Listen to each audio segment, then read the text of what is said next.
Sabes bem que eu tenho de ir à casa do tio João para depois ir à igreja, depois lavar a roupa. Estou a mexer. Espaço emblemático da localidade da Moita do Norte, no concelho de Vila Nova da Barquinha. A agora renovada Fonte da Moita foi motivo para a realização na tarde de sexta-feira, 11 de julho, para uma cerimónia de apresentação da requalificação ali realizada, iniciativa que contou com uma recriação histórica das vivências do lugar. A Fonte da Moita foi durante décadas espaço de encontro, lavadouro e fonte de água para consumo.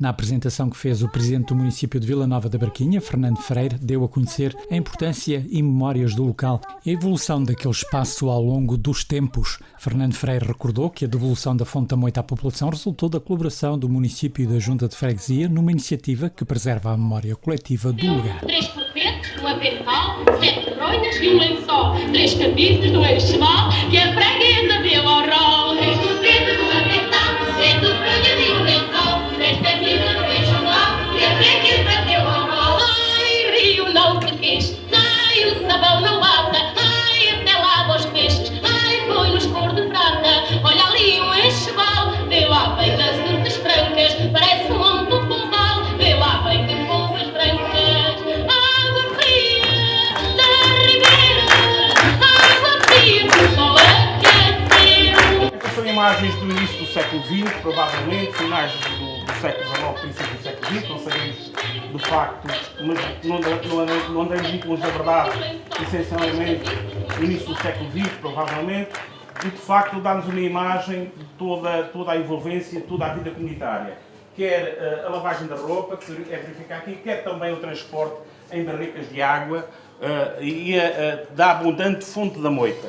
E de facto era aqui que se cavaqueava, se captava, essencialmente para consumo humano, a própria água e também para praticar atos de comércio. Atos de comércio porquê? Porque ela era vendida e essencialmente também carregada em vagões da CP para o entroncamento e para outros lados e também para refrigerantes das várias, na altura, várias empresas dedicadas essencialmente às laranjadas que no centro da vila praticavam estes atos de comércio.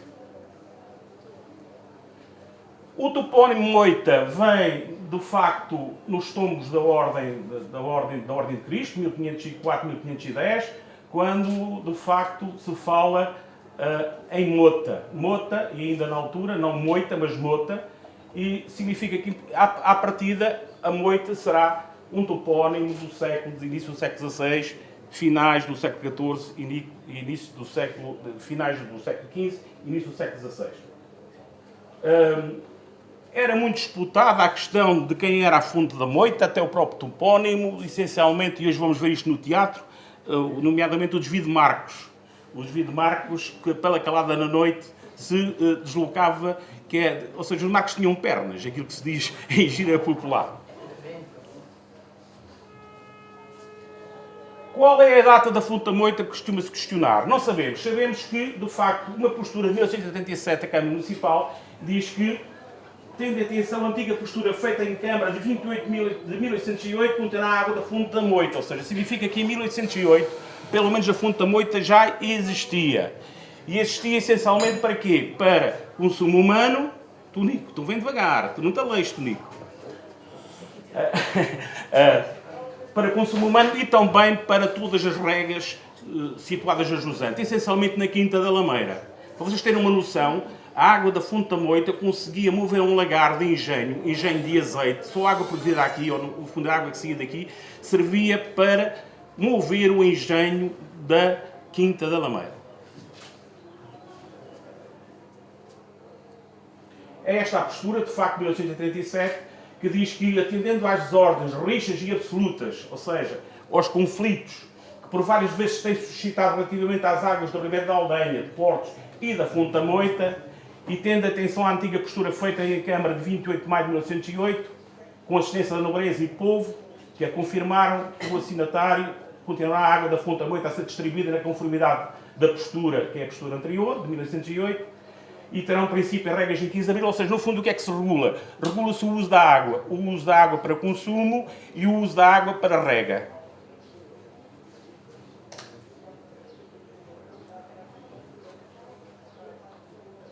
Já vos falei sobre isto, da questão dos marcos e das extremas, que tinham dias, eram mutáveis, Reparem, tal era o peso social, de facto, a importância que tinha uma fonte nestes territórios. Era fundamental o uso da água.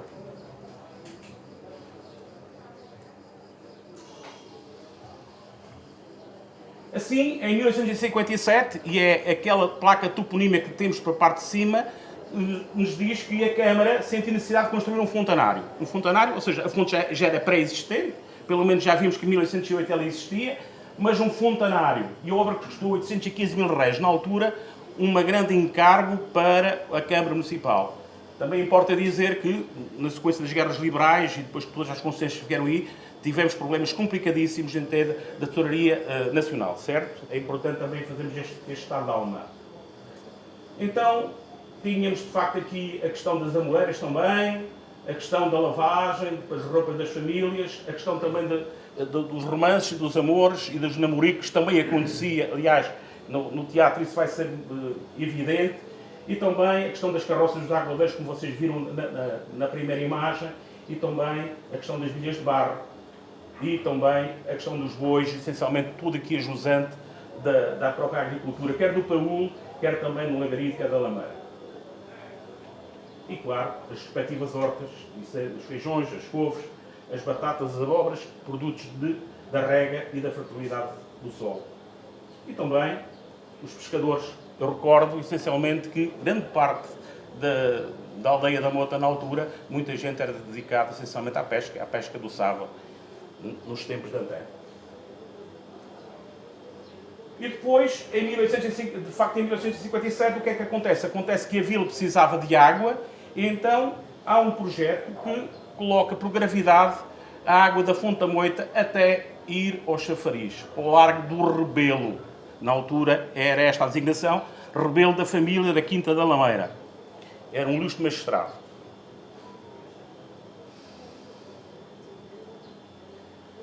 E de facto, é neste largo, então proprietários da Quinta da Lameira, o Rebelo, sítio em que se bifurcam, as ruas se comunicam às estradas que vêm de Tomar e Torres Novas.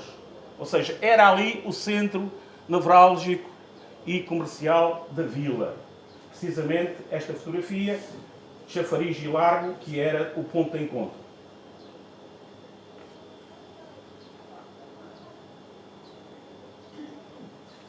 Episódios ligados também com a fonte. Essencialmente porquê? Por causa da Praça de Torres, porque antigamente havia muitas touradas. Aliás, há relatos do Carlos Relvos e fotografias magníficas de 1890, onde de vez em quando os touros fugiam. Acontece, não é? E então era o caos, não é? Nomeadamente em termos populacionais. Onde é que havia mais gente? Essencialmente na Fonte da Moita. Então há histórias interessantíssimas, nomeadamente com lesões significativas em alguns dos nossos populares. E alguns escondiam debaixo da cama, e histórias muito engraçadas, mas isto hoje é um resumozinho só, para fazermos um enquadramento. Então, o projeto desta fonte, do fontanário, foi entregue a Joaquim Santana Eisler, face às dificuldades do tesouraria do município, devido aos gastos avultados da recuperação da Fonte da Moita em 1957, reparem bem, para fazer uma fonte houve gastos avultados na Câmara Municipal. As receitas na altura não tinham nada a ver com aquilo que temos hoje. E foram aproveitados materiais provindos de outras obras, essencialmente de onde? Mas é interessante aqui, já vos vou contar onde é que eles vieram, mas importantíssimo. Ficando a bica norte a lançar de 6 canadas, 12 litros de água em 45 segundos. E a bica sul, 6 canadas em 40 segundos. Significa 24 litros de água em 45 segundos. É muita coisa, não é? Comparado com aquilo que temos hoje, que é uma miséria. Mas também é importante que, nomeadamente, os furos artesianos e também os lençóis de água não são a mesma coisa. Então, os materiais para o fontanário ou para o chafariz vieram do Convento de Loreto, do antigo padrão da Ponte de Tancos e também do Pelourinho de Tancos. Segundo relatos, que não importa aqui fazer, está aqui escrito, se vocês quiserem também, depois poderemos eu ceder-vos também alguns elementos. De qualquer maneira, é importante rever que o padrão, este é o padrão da Ponte de Tancos, daquela ponte onde passa a ferrovia. Quando vocês estão em Tomar, o vosso lado direito está um padrão. Ou seja, quando se fazia alguma obra significativa, fazia-se um padrão. Isto em 1837, 1830. Então, Como o padrão em tanques não estava a fazer nada, trouxeram-no para o chafariz da Braquinha. Nota-se ainda aqui alguns resquícios, nomeadamente algumas placas que tinham a ver com a inauguração na altura da ponte de tanques, que é ela de 1837. Aqui alguns aproveitamentos materiais, poderá ser ou não poderá ser dos chafariz de Tancos. Aqui está aquilo que eu estou a ouvir dizer. Para quem lá for ver ao pormenor, ainda lá estão as marcas de antigas, provavelmente algumas placas toponímias. De qualquer maneira, de facto, não sabemos quais são os materiais em concreto utilizados na obra do chafariz, do arquiteto Eisler. De qualquer forma, há relatos que, quer no Moitense, quer também no Garcês Teixeira, que nos indicam que foram aproveitados materiais do Pelourinho de Tancos. Dizer-vos, esta é também uma imagem do século XX, aquilo que, nomeadamente as nossas locomotivas a carvão, eram trazidos em barricas e depois transportados em carro e mão para a Rua da Fonte, até à estação da Braquinha, e dali sim em vagão para a estação do trocamento, essencialmente para servir para as oficinas e para também o uso humano e não só, provavelmente também industrial. Por último, fazemos aqui uma recordatória da finíssima água da Fonte da Moita, ingrediente principal, produzido pelas fábricas braquinhenses que eu descobri, mas explorava em mais, do Progresso, situada no Paú, do Almorol, situada no Lago Infante Santo, a Capela, situada no mesmo largo, e a Baía, com sede na Travessa dos Descobrimentos, todos utilizando a finíssima água da Fonte da Mota. Aqui algumas imagens já do século XX, cedidas pela arquiteta Teresa Gil Pardal. Aqui a fonte já num estado bastante de degradação e aqui dos anos 50 já com outra aparência. Este edifício que a gente está aqui requalificado também para agora, para espaço convívio, para quem quiser utilizar, e a Junta depois fará um regulamento, é a primeira estação de tratamento de água canalizada de abastecimento público em Vila Nova de Braquinha. Aqui por baixo da gente está os filtros, ou seja, as rochas. A água circulava aqui e era aqui que ela purificava. Ou seja, passava por tanques de gravilha calcária, onde depurava para poder posteriormente ser consumida para a população. No fundo, é a primeira estação de tratamento de água da Braquinha. Foi colocada uma placa, mantivemos, tal e qual como se faz a arqueologia, tudo fica para memória futura. Se alguém quiser cá vir para escavar, fica cá tudo para memória futura. Por último, aproveitámos, fizemos também uma requalificação aqui de alguns estacionamentos devido também à falta de lugares para a fonte, para quem quiser vir utilizar e poder também usufruir deste espaço no Fundo de Bem-Estar. Estas já são as obras da fase final.